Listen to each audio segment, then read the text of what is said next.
Moi, en 2008, j'ai été diagnostiquée d'un cancer du sein et c'est un carcinome de type infiltrant de grade 2. À la suite de mon opération, j'ai décidé, naturellement, j'ai acquiescé à ce qu'on prenne des tissus pour la recherche. Je me suis dit, tant qu'à avoir ce cancer-là, je voudrais l'avoir puis que ça serve à quelque chose.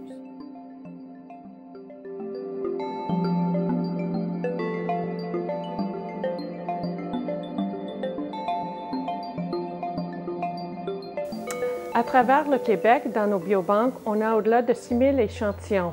Présentement, quand un chercheur veut faire de la recherche, il peut demander à chacun des biobanques de leur fournir un certain nombre d'échantillons pour leur permettre de faire leur découverte. Par la suite, par contre, c'est très important de valider ces découvertes-là sur une plus grande cohorte.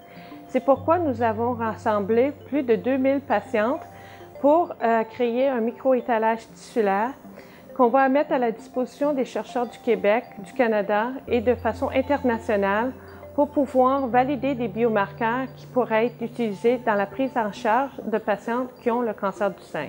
Donc, on ne veut pas avoir 2000 qui sont les mêmes, on veut couvrir les différentes formes de cancer du sein, on veut ceux qui ont un apport immunologique qui est plus grand, ceux qui en ont moins, différents sous-types. Donc, pour pouvoir on pense aller faire brosser le tableau de tous les types de cancer du sein. Il nous en faut 2000.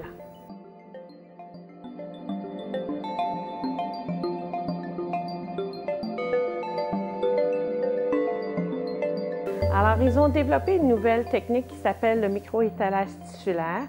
Et ça nous permet d'aller chercher des petites carottes qui ont été sélectionnées par le pathologiste et qui sont représentatives du cancer.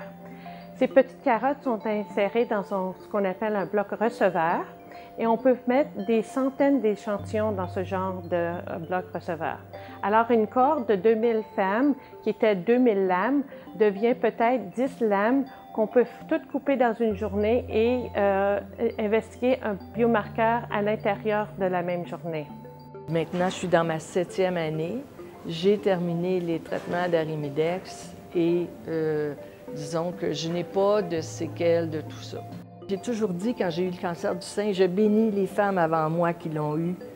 Et j'espère que la meilleure façon de leur remercier, c'est de pouvoir transférer ces connaissances-là vers la clinique. Et donc, un grand merci à toutes.